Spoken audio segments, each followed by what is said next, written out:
You have tuned in to the first edition of the Hardest Hit Radio. I am Toriano Parker, along with our super producer, Brother Jabbar Edmonds. This is our first edition of our Hardest Hit Radio, where we're talking everything from politics to economics to things that impact us every day. Today we have a special guest on there, and his name is Brother Brad. He's with Muhammad Maz 95 here in St. Pete, a spiritual group that does a lot for our community. And we definitely want to run some questions by him and see what hot topics he can talk about today that can see how it can inspire us all. So we're going to lead into a commercial real quick, and then we'll be right back with our Brother Brad. My sister, I got love for you, no lie. I give my best, I try. Someday we'll touch the sky. All right, we're back on the Hardest Hit Radio again. Again, my name is Toriano Parker. We'll be on every Thursday at 12:15 here. And our studio is located here on 22nd Street, one of the hardest hit areas in St. Pete. I'm going to go into the segment with our special guest today, Brother Brad Hyman. Brother Brad, how you doing today? I'm wonderful, sir. Good. Hey, let's go to the facts here. You have St. Pete. You have the stigma that surrounds St. Pete, which means if you're south of Central, they're considered a high crime area.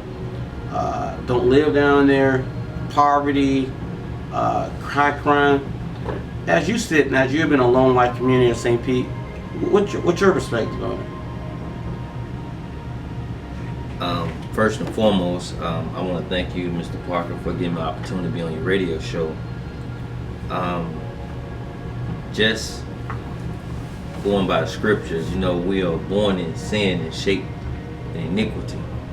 And if you look at our community, it's not that way by accident, it's by design. So when you deprive an area of certain things, justice, there's going to be crimes. So you will see high crime in places where there's no justice, where there's no jobs. So I would say if we can put back the justice, put back the economic development in our community, the crime and all the stigma of the south side of St. Pete is this so-called bad area. But if we do the things that we need done in our community, like I said, economic development is one of them, jobs and justice. If we can do those things, then our community will not be what is normally said the black side of St. Pete. Yeah, that's good perspective. What I like next to go to another set of questions is people have their own perception about our law enforcement here, how it's treatment amongst African Americans. What's your feelings on community policing? What's your take on that? Well, me personally, I think the police officers in our community should be from our community. Okay. When you have someone that doesn't know our community and know the people and the way they act, then when you see them act in a certain way to somebody who's not from the community, might think they're acting radical, or they're thugs, or they might be hostile. But that's the way certain areas act a certain way. So if we have police officers that grew up in the community, then they would know how to handle us as a people versus having outside come in and judge us for what they see of us. You guys, very good perspective. I can remember the great minister of Farrakhan took a very good initiative in Chicago to clean up one of the roughest, toughest areas in Chicago, and he did it with a bunch of clean-cut brothers with no guns or anything. Cleaned up an area that was a high crime-ridden area in Chicago. Any kind of initiative like that could be done on a level at the Moss 95 at this level, that can maybe we can go in our own areas and duplicate the same process? Yes, sir. I believe, yes, it can be done. It is being done, but there are forces that are against what we're trying to do. Mm-hmm.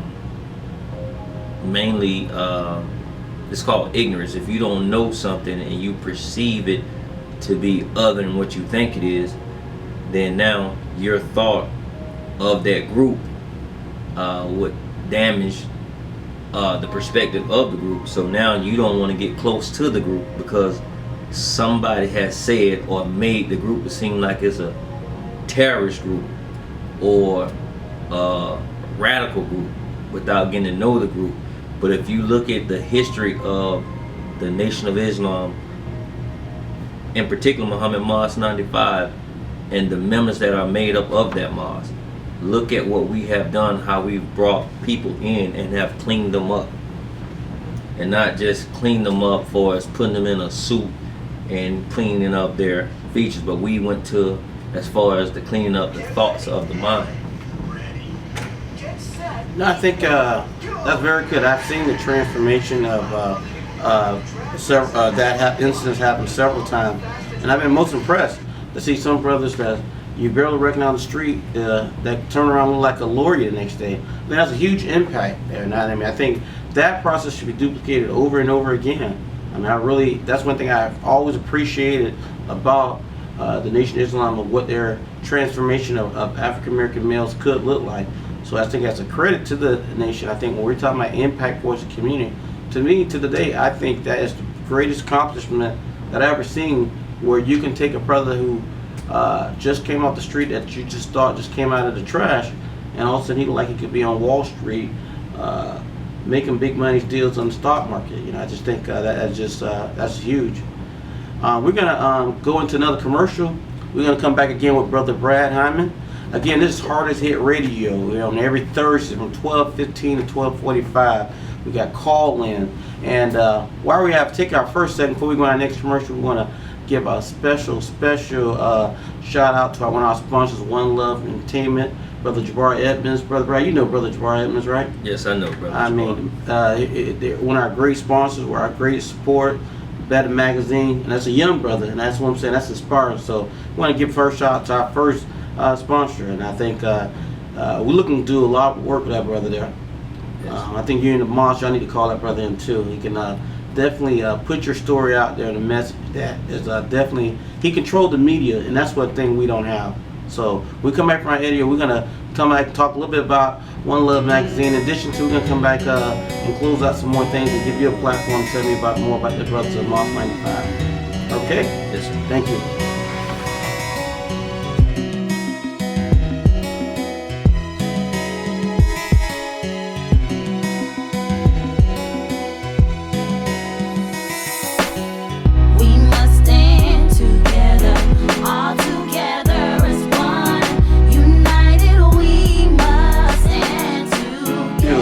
Located on 833 22nd Street South. I'm still sitting here with our great guest, Brad Muhammad. Him and I was talking about some great topics on that happened here in the city. The nation role in helping some of the issues that affect a lot of African Americans. Brad, I want to go ahead and give you a segment to say, hey, give me your platform of what you think we can do here to rectify a lot of problems we have here in this community. First and foremost, we as a people have to unite, set aside our differences, whatever differences we may have, and learn how to unite and support one another. That's one thing.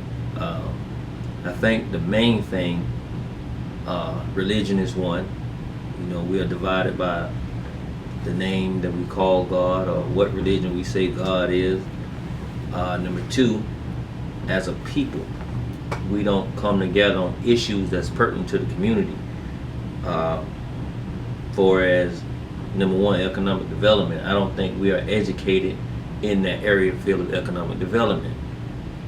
I don't think we understand the power of business, how to circulate our dollars through our community and our own business owners. And lastly, standing up for justice, no matter who does it, is deserved justice. And this thing called snitching, I never heard of such a thing called snitching, because snitching to me originated when there was two people committing a crime and one get caught, you don't tell. But if someone breaking your house and your neighbors see it, it's not snitching. they're protecting community, the community, because if that neighbor tell on that person, then that saved that community.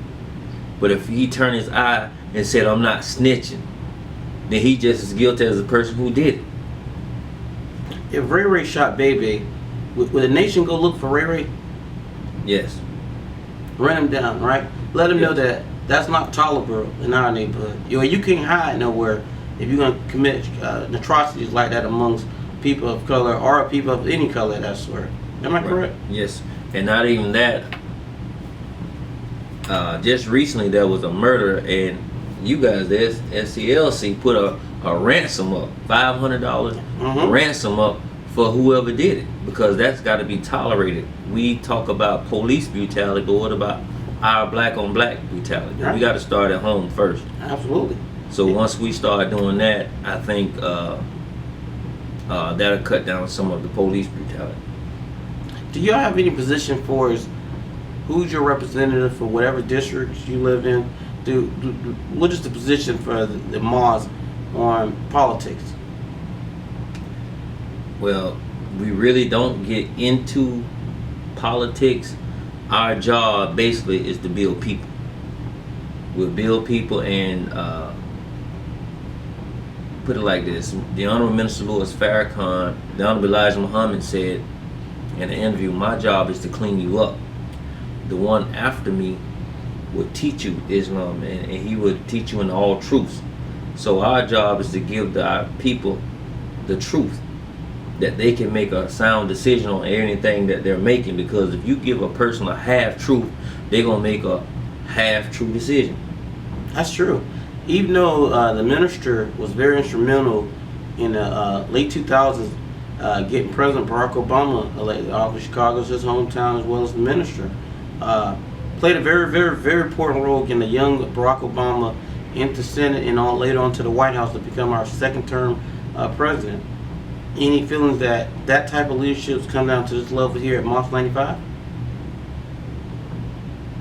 Well, we are an organization, and any organization have certain rules and regulations.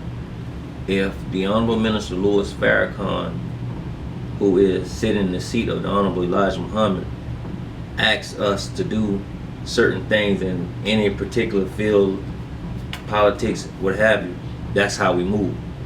So we don't move without his say-so in certain things. He's not just a warner to America, he's a warner to all, and he's a guide to all. So we don't anticipate commands, we wait till he give us the command. Got it. No, that's very good. As we all know, the Nation of Islam is known as a well-obedient group of men and women. Never been any on anyone's terrorist list. Has always been law-abiding citizens in every community they've seen and operated. So those are very big kudos, very big ups to the Nation of Islam everywhere, and the continuous work that you guys do here in this community. We hope to see a lot more. Any last thing you want to say, Brad, on behalf of you and the Nation of Islam and Moss 95? Any announcements or anything? What can we look for? First and foremost, I want to thank our local representative, Muhammad Moss 95, brother student Minister Ali Muhammad. He wasn't able to be here today. My colleague, Sister Naira Muhammad, she deals with the women of the mosque, and our student secretary, brother Demetrius Muhammad, working with them and a group of men and women that we are charged of. I want to thank each and every one of them for their support of us. And lastly, I want to thank the Honorable Minister Louis Farrakhan, because if it weren't for him, it wouldn't be no Nation of Islam right now, for him standing up. And he asking everybody to come to 10/10/15 to come to Washington, D.C. The title is Justice or Else. And if you want to know what the else is, come to Washington. All right, we're going to take our last commercial, and we'll be closing out the show. Again, this is Hard Hit Radio. We're on every Thursday, 12:15 to 12:45. Super executive producer, Brother Jabari Edmonds, and I'm your host, Toriano Parker. So we're going to go to a commercial, then we're going to come back, and we're going to close out the show. Thank you.